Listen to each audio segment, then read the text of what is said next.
What's up, guys? I'm going to show you my 2020 CanAm XMR Turbo RR. I got the Max. Started out completely factory. Just recently did the portals and wheel and tire setup, and so I'm going to do a full walkthrough of everything. So to start, I guess we'll start with I'm in a Super ATV GDP 8-inch portal. I got 45% reduction, and I have fuel 24-inch fuel runners wrapped in a EFX MotoHavoks 45-inch tire. The 45% reduction feels very good. I almost went 60%. The new 60 they released, I actually ended up ordering the 60 and sending it back just because I do a good amount of riding between mud holes to go to another trailer or something like that. And I did not want to be at limiter doing 30 miles an hour. So, so far I brought it up to about 40, 45. It felt very smooth. Everything felt good. Just finished the portals actually a week and a half ago and did my first ride with it at a mud event or a mud park real quick, just for a few hours to test everything out. Get into some of the accessories up front. So we got a Super ATV winch ready bumper. I took off the factory bumper and winch. I kind of liked this style. It looked a little bit more aggressive to me.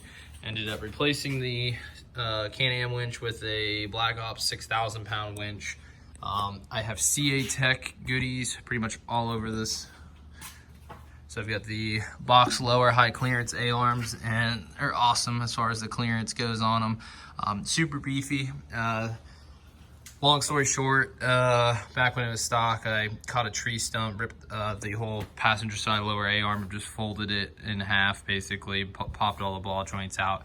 That was my first CAtech piece that I bought, was the lower A-arms, and realized how beefy their stuff was, and I've just stuck with them. So I have their lower A-arms. I have Super ATV 300M ball joints, upper and lower. I have shock therapy springs. I had those before the portals. I really recommend them. I like them a lot. I've heard mixed reviews as far as the customer service goes on them, but as far as ride quality goes, was amazing. We've slowed down a lot, but it still gives me a nice plush ride. I've cranked them a little bit to get just a little bit extra ride height. I might tweak that a little bit more, but highly recommend the shock therapy springs. I've got the CAtech front limit straps with the shock tower brace, and you can see the bracing coming down. I have CAtech's full gusseting kit, so I have the lower brace, or the back brace, front brace. Basically I had to kind of customize a little bit to work with this Super ATV winch plate here. That is all put together. I got a nice steel plate there for the winch, plus the gusseting kit, plus those bolts there. So everything is super beefy. I have CAtech tie rods. I do have their bump steer reduction kit in there, which was nice. Kind of helps. Portals kind of, everybody complains about having a lot of bump steers, so that kind of helped negate it a little bit. Still get it a little bit, but nothing that you can't handle. I am going to put a steering rack brace in here shortly. I've noticed a lot of the play I have is not tie rods or anything like that. It's actually the rack moving. Even without portals and big tires, people just notice the rack floats around a lot. So gonna be getting that here shortly. It's one of the things I noticed I needed to improve. As you notice, I did flip the front shocks. Kind of gives it a nice little aggressive look. You do have to do a little bit of trimming, but nothing too major. Switched the grill out. I believe the company was Assault Industries, but it has a little 10-inch light bar in there. Kind of cool. Gives me some extra light out on the trails. She lost a D-ring. Look at that. I gotta get a new D-ring. Factory axles. Wanted to keep the weak point. The axles instead of a diff or anything like that. So do have factory axles still.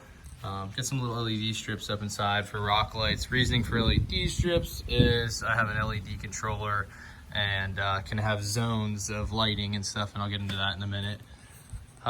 Moving up a little bit, we got the CanAm front intrusion bar.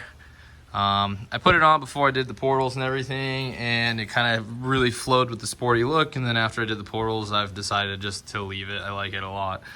Still looks good even being all jacked up in the air. Super ATV front light bar mount and their 40-inch light bar. Was kind of one of the first things I ever did to this thing, was the light bar. Just when you're out on the trails, you need a lot more light. Did some little shooters off to the side, called night lights. They're on Amazon. Super cheap and work good as far as throwing some light. And then when I'm driving in the trails, helps me kind of look out to the sides and be able to see things. Moving inside, actually I'm going to keep going to the around. So got the 45 still. I've got CAtech rear radius rods. They're coming. They've been a little bit behind on getting product out. They had to move and everything. Painted all my calipers green, the factory calipers. So yeah, you can see that in there. Just adds a little bit of that green that I was missing. I have a CAtech. It's their Banff pole plate. Badass motherfucking pole plate. That's for sure. It stands up to its name. Super thick billet there. Cool thing is completely removable. You can take this hook out, put a 2-inch receiver in, or a big hook for a D-ring. But I have the hook in there. Very, very sturdy, and highly recommend their products as usual. More of those night lights are just mounted on the back to give me a kind of a reverse light. And then I have the CanAm backup camera. So helps me be able to see. I have the CanAm rear radiator relocate. One of the first additions I did due to having overheating problems while out mudding and everything, ended up putting the radiator back there. Now with the new portal setup and everything, kind of didn't need it, but I'm leaving it there because it looks cool too. I have HID fab ladder bars welded in down there, and painted the brackets to match. CAtech rear limiting straps. And I guess I can get into performance, since it was fast at one point. It's got a IronClad 3-inch turbo back with an electric cutout. They call it their valved Reaper kit. Sounds amazing in my opinion. I can cruise around. The muffler that's in there for when it's closed tones it down, kind of just a hair louder than factory, but you get a lot more of the turbo spool through the exhaust. Sounds really good. And then at a mud event or cruising through a trail, when I want to kind of be a dick, open this bad boy up right there, and just 3 inches, actually I think that's 2.5, just dumping out. It's about it as far as performance. It is Whalen speed tuned. I got the WS195 tune on it. Helped with the kicking on the radiator fan sooner, and then really woke this thing up. It was very fast before doing the portals. It still would move out a lot faster than I would want to go. Rear sway bar is still on. Front has been removed. Completely unbolted and everything. I actually took off the front sway bar before doing the portals and everything. Just didn't really care for it. It felt really good without it. More CAtech, little bling there, a little shift gate, makes it easy, kind of creeping around most of the time in high, back up and throw it over. You can actually, what's pretty cool too is I can just stay on this one side here. So that'd be low, and then high, and then neutral, and then reverse. I can just kind of down that one side, flip between things. But generally, if I'm riding down a trail, it's in high, and it's been nice with that. Factory switches, got my exhaust cutout switch there, added my light bar switch here. Changed, I do marine electronics for a living, so I'm able to get rocker switches. But I changed the switch cover. The factory switch cover just gave you an arrow, which was very confusing. Anyone that was in here, I asked them to hit the winch, kind of went the wrong way all the time. So I made it very simple, in and out. As far as sound system goes, I built little overhead boxes on the factory sport roof. I couldn't come up with a better solution as far as sound for this thing. I didn't want to do the audio forms and all the other companies on the market. Due to I just kind of prefer JL audio as far as my sound goes. So I built some little boxes out of PVC board, all the wiring's hidden inside of them. I've got 4 7.7s overhead and 2 6.5s on the dash, and 2 10-inch subs under each front seat. They're powered by, I have a MX 501 mounted on that box and a 504 mounted on the other box. The rear speakers, they're gonna get 75 watts. Fronts will be 68 watts once that amps in, 2 ohm for the fronts and rear. JL MM50 for my source unit, so I'm not just using a little Bluetooth. I got a full source unit that I can see what songs playing. My phone can be right here on the mount, change songs or do it on my phone. Added a bunch of accessory switches while I was doing the boxes. So I have my driving lights, which are those side lights. I've got my rear lights, and I gotta actually, it's on order, the switch cover for my grill light. I'm probably gonna end up adding side lights, so I've got extra switches to do, left, right, and then still have 2 extra switches. I don't know, when I was building the box, added a lot of accessories, ability to add accessories. All those switches are right here into a nice Deutsch connector. Wiring's all ran down and behind all the seats and everything. As far as battery power goes, I've got a Deca Marine Group 27 under the back seat, and got a breaker down there which powers the whole upper box, hard to see. And then I have a charge relay here. Basically this charge relay, when my engine's running, my factory little battery that's back in there is only running the factory battery is only starting this thing. All of my accessories, sound systems, factory lights, winch, everything's off this big battery. When the engine's running, this combines and charges both batteries. When I stop and the batteries go to a resting state, they disconnect, so I'm never stuck with a dead battery. That's the way I like things. Again, JL MX 504 for the mids and highs.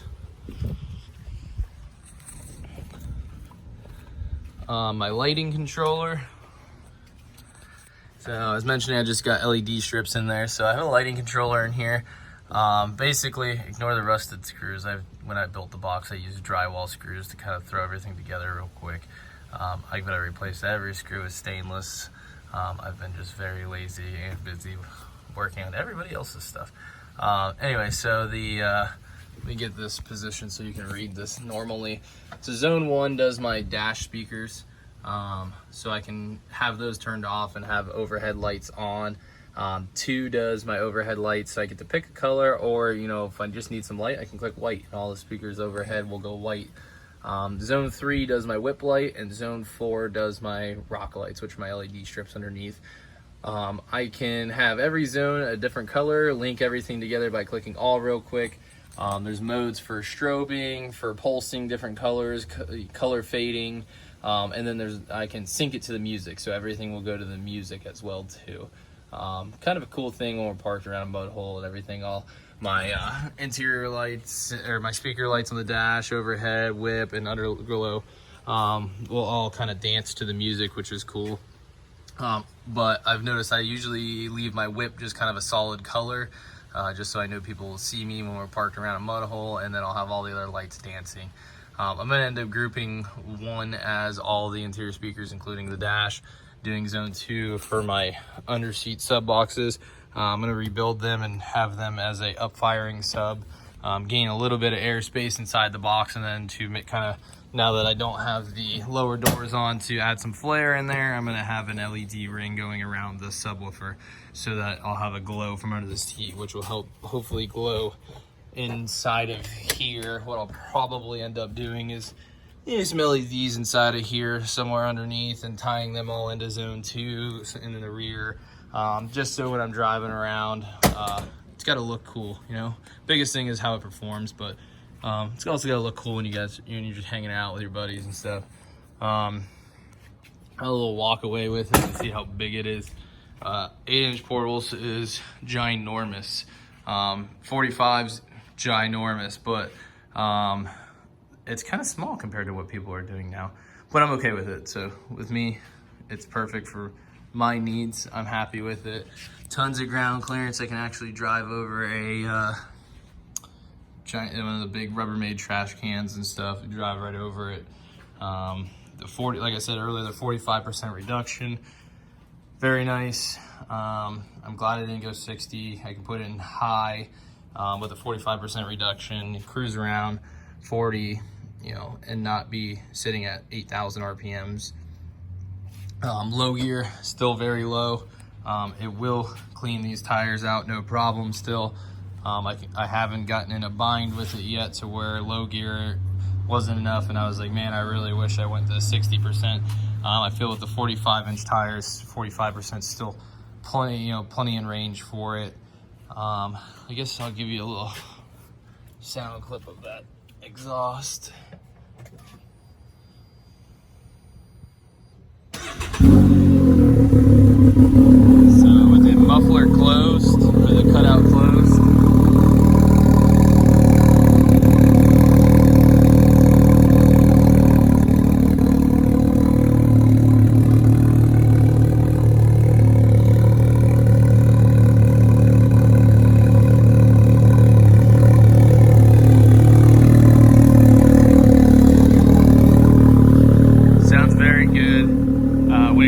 you get some nice turbo whistle and everything through the exhaust. Sounds really good. With that cutout open, it's just gnarly.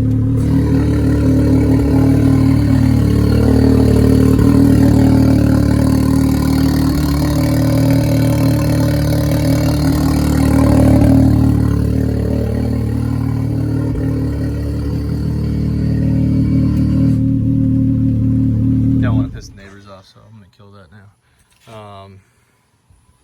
Got to redo my seat sliders. Back before I did portals, when I used to submarine this thing all the time, drive underwater, which I still go through water with it plenty, but they kind of rusted. I'm gonna replace those. If you guys are interested in doing portals, what I found out, the rear track is actually skinnier than the front. So usually when you're buying 24s or things like that, you can only pick like a 7-inch wheel. I got to do a spacer in the back, kick that out. Doesn't hurt anything at all. I just can't stand looking. If you look at it dead on, you can see my front wheel's turned a little bit, but you can see the rear traction skinnier. The camber, I'm going to adjust the camber once those CAtech rods come in. The uppermost bar is got adjustable heims on it so that I can adjust my camber. Toe has been really good.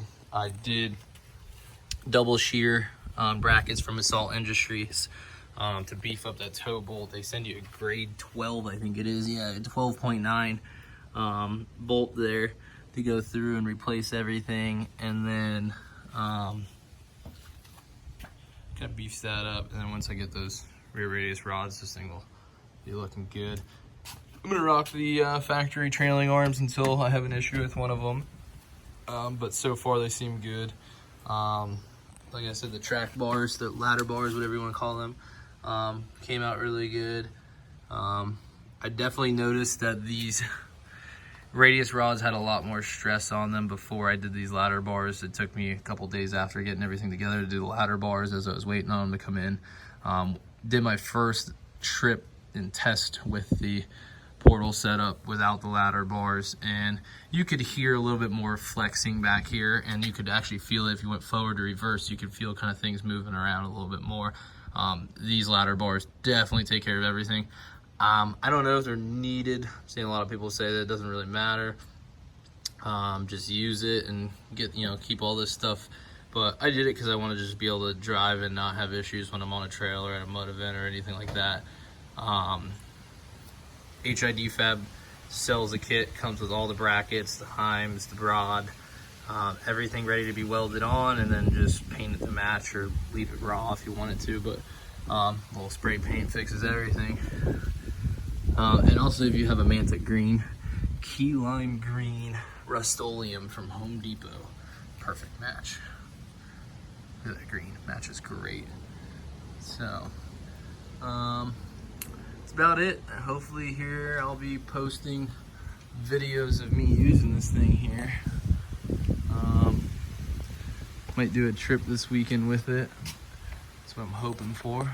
But stay tuned. I'll do a little review on the rear radius rods when they come in. I'm gonna start doing kind of more videos on this thing. That's what I need to do.